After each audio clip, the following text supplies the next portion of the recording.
बदलते भारत की शान।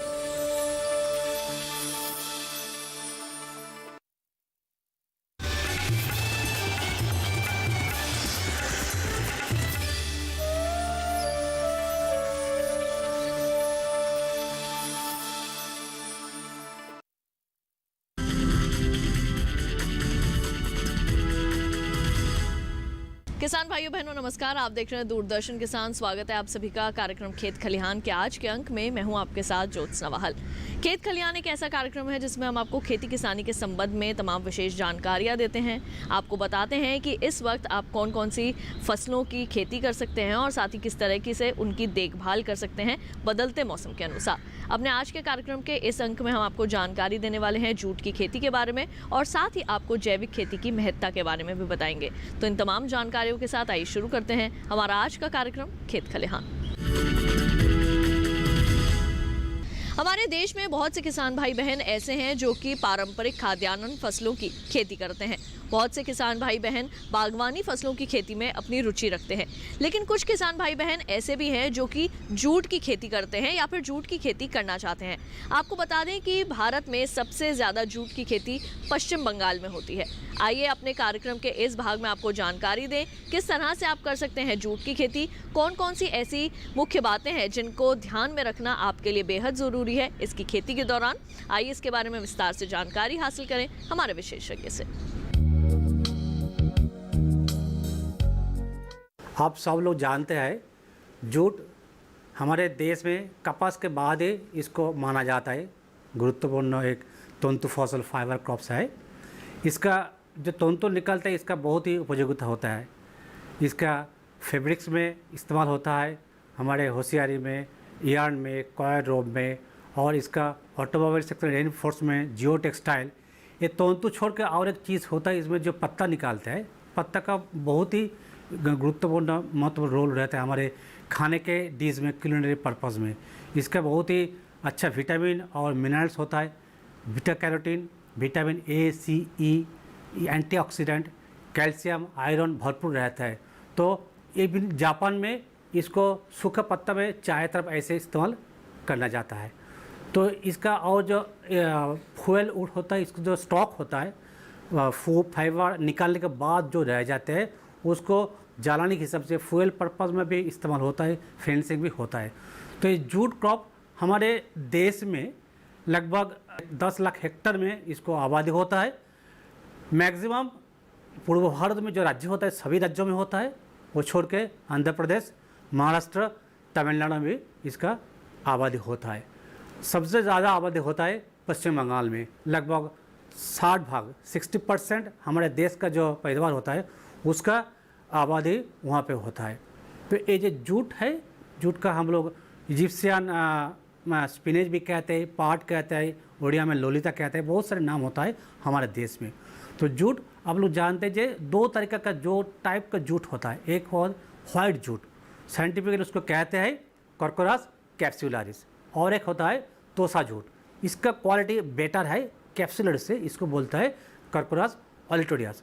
तो ये जो दो तरीका का जूट होता है इसको जो खेती होता है बराबर सेम पद्धति मैनेजमेंट प्रैक्टिस हम लोग फॉलो करते हैं। पहले तो मैं बताऊंगा जो अच्छा बीज जो सीड हमारे वहाँ पे हुआ है किसानों भाई का जो मिलता है। तो जूट का नाम से JRO 524, JRO 878, 638, JRC 321, 212, JRC 7447, JRB 1, ऐसे बहुत इंपॉर्टेंट हाइल्डिंग वैरायटी जूट का हमारे देश में मिलता है। तो हम लोग जूट का बुआई किस टाइम में करेंगे? ये जूट आप जानते हैं इसको हॉट ह्यूमिड जहाँ पे गर्म होता है, ह्यूमिडिटी अराउंड 70-80 भाग होता है, टेम्परेचर तापमात्रा 24 से लेकर 35 डिग्री तक होता है, उसमें ये जूट अच्छा होता है। एनुअल रेनफॉल, वार्षिक जो वृष्टिपात यहाँ पे लगभग 1500 मिलीमीटर चाहिए। तो जूट का बुआई ऐसे होता है अप्रैल महीना में, मिड अप्रैल तक जूट का बुआई अच्छे से हो जाते हैं। जूट का सीड रेट बीज का कितना लगता है? ये 5 किलो ऑलिटोरियस के लिए, ऑलिटोरियस छोटा सीड होता है 5 किलो पर हेक्टर, और कैप्सुलर्स के लिए 7 किलो पर हेक्टर होता है। विभिन्न मशीन होता है, सीड ड्रिल होता है, इसमें बुआई हो जाता है। बुआई कैसे करेंगे? लाइन से लाइन 20 सेंटीमीटर ओलिटोरियस के लिए और 25 सेंटीमीटर कैप्सुलस के लिए, और प्लांट टू प्लांट पौधा से पौधा 5 सेंटीमीटर अंतर रखने के बाद इसको बुआई करना पड़ता है। बुआई के बाद अगर ये पूरा ही रेनफेड है, वृष्टि निर्भर एक फसल होता है, लेकिन अगर पानी का व्यवस्था हो जाएगा तो एक सेचन, एक इरिगेशन बुआई के साथ साथ देंगे तो अच्छा होगा। इसका सीड जर्मिनेशन, सीडलिंग इमर्जेंस बहुत अच्छा होता है, प्लांट स्टैंड भी बहुत अच्छा होता है। तो इसके बाद खाद के अब लोग जानते हैं 3 तो मुख्य जो खाद होता है, नाइट्रोजन, फॉस्फोरस, पोटासियम। तो हेक्टर प्रति यहाँ पे लगभग 130 kilo urea, DAP di ammonium phosphate 65 kilo, और म्यूरेट ऑफ पोटास MOP लगभग 50 किलो हेक्टर पिछू इसको चाहिए। इसके साथ साथ अगर अच्छा से कंपोस्ट गोबर खत मिलेगा तो 10 टन 10 टन पर हेक्टर प्रति 10 टन गोबर खत देंगे तो अच्छा होगा। इसके साथ साथ सल्फर 30 किलो पर हेक्टर अगर देंगे तो पैदावार अच्छा होता है। फाइबर क्वालिटी तंतु जो गुणवान होता है, गुणवत्ता होता है, वो भी बहुत अच्छा होता है।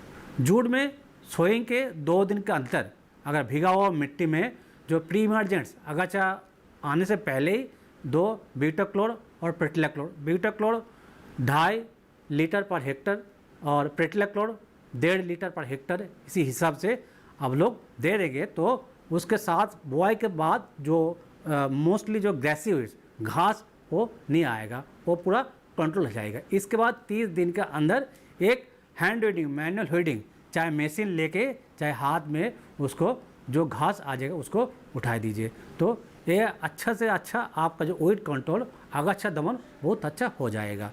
इसके बाद हम लोग बात करेंगे हार्वेस्टिंग कब करेंगे। तो हमारे हार्वेस्टिंग 90 दिन पौधा लगाने के बाद, पौधा जर्मिनेशन के बाद 90 दिन के बाद ही इसको हार्वेस्टिंग के फसल काटने का टाइम हो जाता है। फसल कैसे काटेंगे?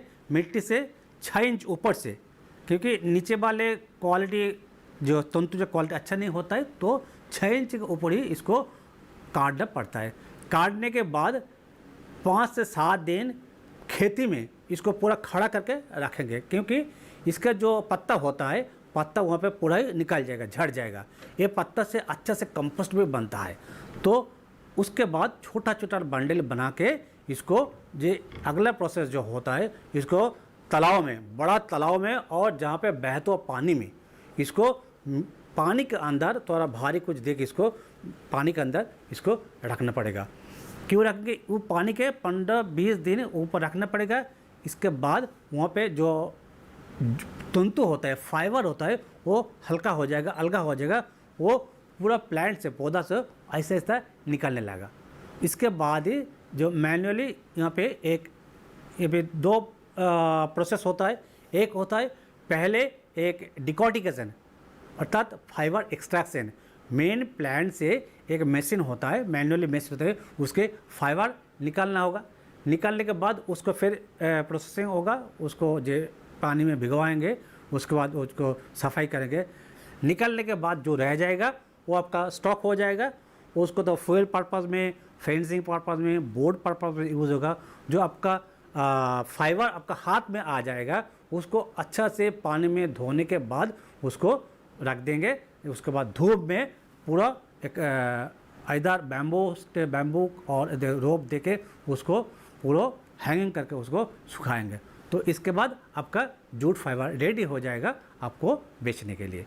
Jute seed production, seed timely मिलने के लिए चाषी भाइयों, किसान भाइयों, आप लोग अपने जहाँ पे जूट खेती करेंगे उसी एक कॉर्नर में छोड़ दीजिए जूट सीड के लिए। 5-6 महीना में आपका जूट सीड बन जाएगा, वो आप सीड अब रख दीजिए। और वृष्टि का जो प्रॉब्लम होता है, मैंने कहा था, अगर आपका पास एक एटलीस्ट मिनिमम एक सेचन का बंदोबस्त करके रखिए। और जो लेबर का जो प्रॉब्लम होता है हार्वेस्टिंग और उसके बाद जो आधा जो मैनेजमेंट प्रैक्टिस है, उसके लिए मैकेनाइज्ड फार्मिंग आ रहा है।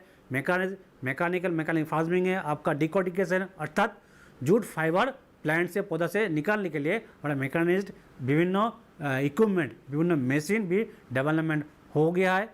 और हमारे और जो प्रॉब्लम होता है, जो रेगुलेटर मार्केट के लिए हमारे जूट कॉर्पोरेशन ऑफ इंडिया उसी टाइम पे, जिस टाइम में आपका जूट फाइबर मार्केट में आने लगा, उसी टाइम में JCI विभिन्न जगह में उनको प्रोक्योरमेंट सेल डिस्पोजल सेल उसको शुरू करता है, आरंभ करता है, खोल देता है। वहाँ पे चासी भाइयों, किसान भाइयों, आप लोग आने के बाद वहाँ पे आपको जो पैदावार है, आपको जो जूट प्रोडक्ट से जो तंतु है, वो आप आसानी से उचित मूल्य में आप वहाँ पर दे सकते हैं, सो दैट क्योंकि आप लोगों को डिस्ट्रेस सेल में आपको ना भुगतना पड़ेगा। तो किसान भाइयों बहनों, अभी आपने हमारे विशेषज्ञ से जूट की खेती के बारे में तमाम खास जानकारियां हासिल की। कार्यक्रम खेत खलिहान में वक्त है एक छोटे से ब्रेक का। जल्द लौटेंगे वापस और आपको जैविक खेती की महत्ता के बारे में बताएंगे। आप देखते रहिए दूरदर्शन किसान।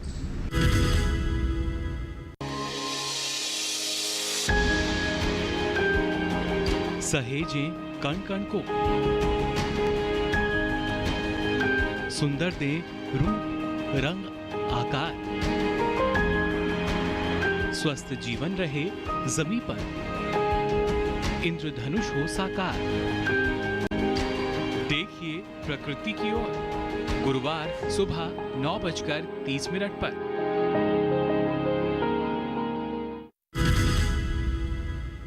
ब्रेक के बाद एक बार फिर आप सभी का स्वागत है कार्यक्रम खेत खलिहान में। किसान भाइयों बहनों, हमारी वर्तमान सरकार जैविक खेती को काफी बढ़ावा दे रही है। हमारे कुछ किसान भाई बहन ऐसे भी हैं जो कि आज के समय में जैविक खेती भी करते हैं, लेकिन कुछ किसान भाई बहन ऐसे भी हैं जिनके मन में आज भी जैविक खेती को लेकर कुछ भ्रांतियां हैं। आपके लिए जानना जरूरी है कि जैविक खेती का क्या महत्व है, तो आइए इसी के बारे में आज आपको जानकारी दें।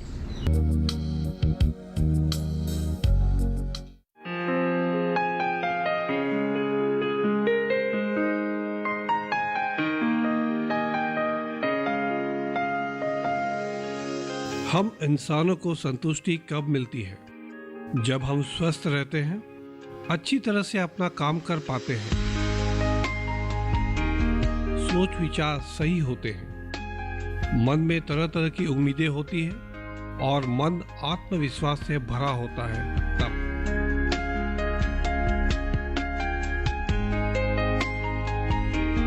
21वीं सदी, हम इंसानों की बनाई हुई इस दुनिया में तरह तरह की कठिनाइयां हैं। इन सब से जूझने के लिए हमें बहुत कुछ चाहिए। इसलिए जैविक खाद्य खाना और खेती करना बहुत जरूरी है।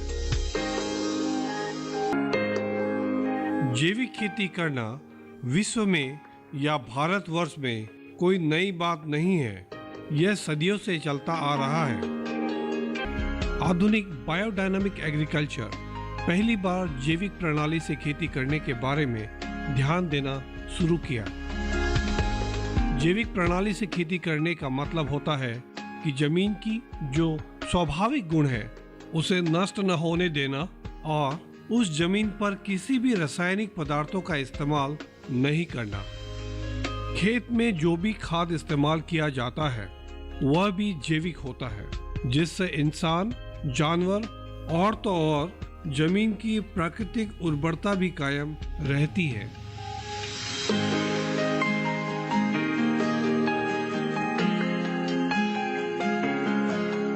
भारतवर्ष या दुनिया के किसी भी प्रांत में जब भी खेती की प्रथा हुई थी वह जैविक प्रणाली से ही हुआ था।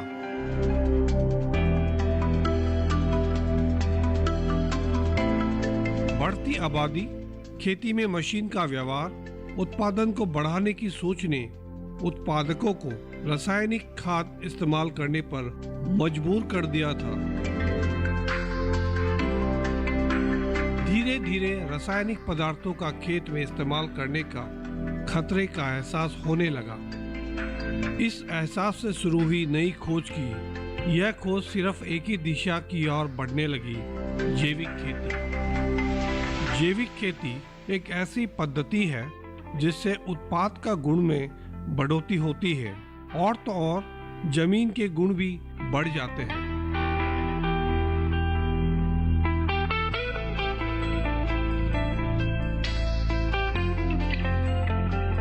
1972 में प्रतिष्ठित international federation of organic agriculture movement IFOAM एक ऐसी अंतर्राष्ट्रीय संस्था है जो जैविक खेती के और उसके उत्पादों के गुणों को निश्चय करती है। इसी संस्था के आधार पर आज विश्व के कई देशों में जैविक खेती करना अनिवार्य घोषित कर दिया है। वैज्ञानिक अब समझ गए हैं कि ग्रीन रिवॉल्यूशन अपने उच्च स्तर पर पहुंच चुके हैं।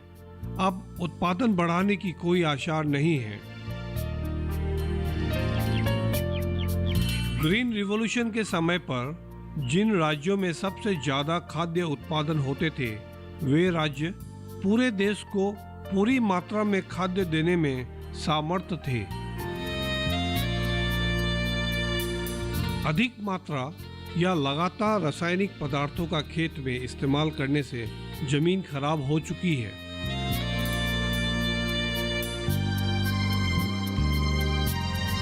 एक समय में सबसे ज्यादा खाद्य उत्पादन करने वाले राज्यों को अब खाद्य दूसरे राज्यों से लाने पड़ते हैं। इसलिए एक संतुलन बनाए रखना बहुत जरूरी है।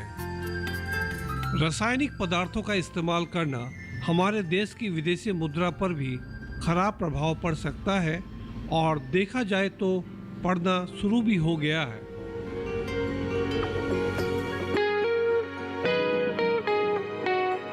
यूरिया सार जो है हम व्यवहार नहीं करता है। हमारा ये गोबर है, गोबर से जितना खेती करता है हम गोबर सार से हम खेती करता है। ये खाने से क्या होता है, न रोग होता है, न कोई बीमार होता है, न कोई शरीर में कोई प्रॉब्लम होता है। खाने के लिए अच्छा है, स्वाद भी भेटता है। जो है चलानी का वहाँ से जो सार है वो खरीद के ले आता है, तो उसमें क्या करता है आदमी को बीमार होता है, बहुत कुछ का बीमार होता है। लेकिन ये जो हम खेती करता है, ये हम बाज़ार में भी जाते तो हमारे पास बहुत आदमी एक दिन जो खाता है वो बार बार हमारे पास खरीदने को आता है और सब आदमी बोलता है कि आपका सामान बहुत अच्छा है, खाने में टेस्टिंग लगता है। तो हमारा खेती हम इसी से करता है।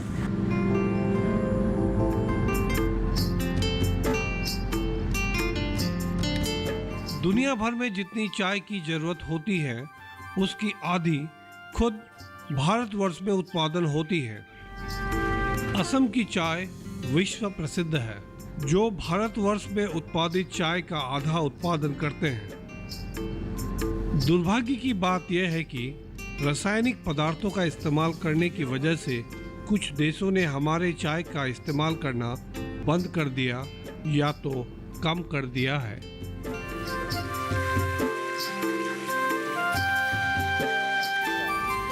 अच्छी खबर यह है कि चाय के उत्पादकों ने बड़ी मात्रा में जैविक पद्धति का इस्तेमाल करना शुरू कर दिया है, जिससे कि नुकसान की काफी हद तक भरपाई हो चुकी है।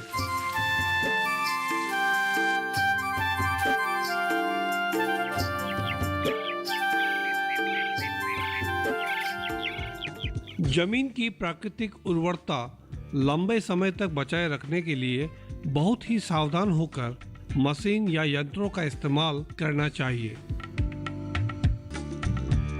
विकास की बढ़ती दौड़ में हर तरफ प्रदूषण की मात्रा भी बढ़ रही है। इस तरह हमारी जमीन भी प्रदूषित हो रही है। आधुनिक जीवन शैली में इस्तेमाल हो रहे कई तरह के यंत्रों के उपयोग से प्रदूषण बढ़ रहा है। भिन्न भिन्न प्रकार के प्राकृतिक घटनाओं की वजह से भी जमीन की गुण की मात्रा में परिवर्तन होता रहता है।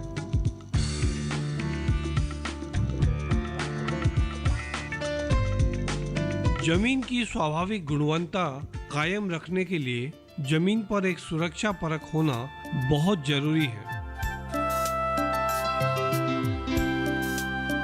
कृषि कर्म करने वाले लोगों में जैविक खेती और जमीन की स्वाभाविक गुण बनाए रखने के लिए कैसे कदम उठाने चाहिए, इस विषय को लेकर जागरूकता लाना बहुत जरूरी है। रासायनिक पदार्थों के इस्तेमाल के विपरीत जैविक खाद के इस्तेमाल से जमीन के गुण बढ़ने लगते हैं।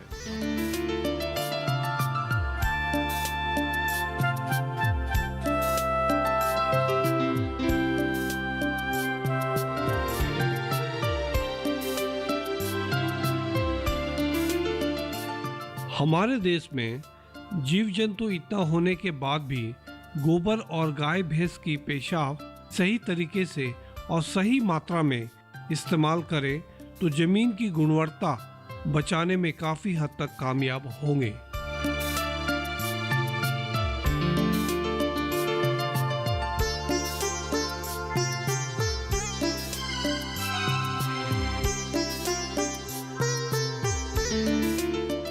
गाय भैंस का गोबर, पेशाब, घास फूस, बचे हुए खाद्य से सभी अच्छी मिश्रण से जैविक खाद बनाया जा सकता है।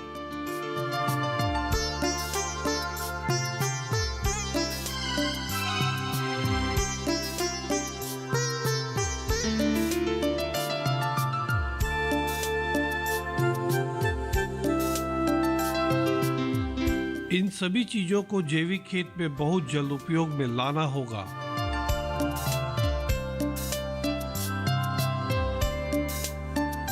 खेतों में या खेतों के बीच बो रहे घास को सही समय पर साफ करना, फसलों पर अगर कुछ बीमारी हो तो उस पर सही तरीके से देखभाल करना और कीट पतंगों से बचाए रखना भी बहुत जरूरी होता है। इन सभी के लिए कई तरह के जैविक उपायों का प्रयोग किया जा सकता है।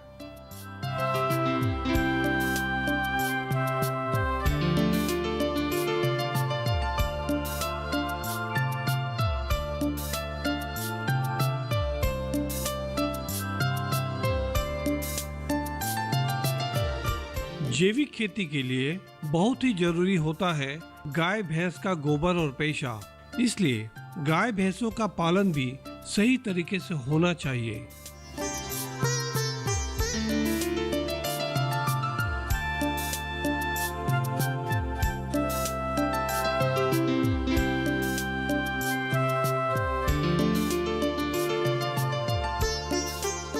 हमारे देश की पारंपरिक खेती बाड़ी में भी ऊंची मात्रा में जीव जंतु का इस्तेमाल देखा जाता है।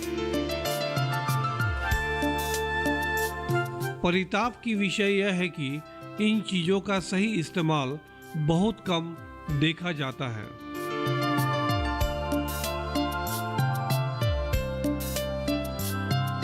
इन सभी दिशाओं के अलावा और एक दिशा है जिसे हमें नजरअंदाज नहीं करना चाहिए।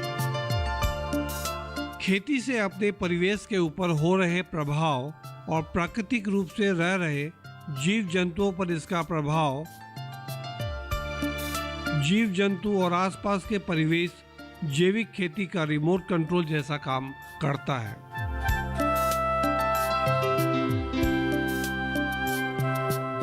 कभी कभी परिवेश सही नहीं होने की वजह से भी जैविक खेती अच्छी तरह से नहीं हो पाती है।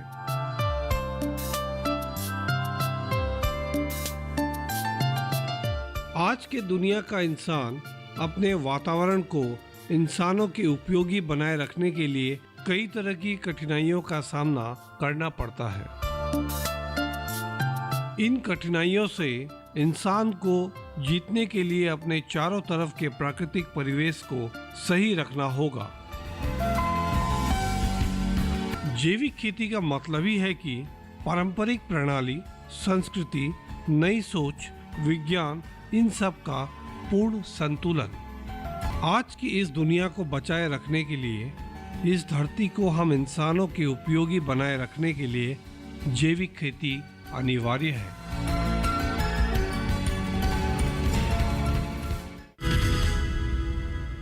तो किसान भाइयों बहनों, अभी आपने जैविक खेती की महत्ता के बारे में जाना और अपने आज के कार्यक्रम के इस अंक में हमने आपको जूट की खेती के बारे में भी तमाम विशेष जानकारियां दी। हम उम्मीद करते हैं हमारे आज के कार्यक्रम खेत खलिहान के इस अंक से आप सभी को ज़रूर लाभ मिलेगा। तो हमारे आज के कार्यक्रम में केवल इतना ही। मुझे दीजिए इजाज़त। आप देखते रहिए दूरदर्शन किसान। नमस्कार।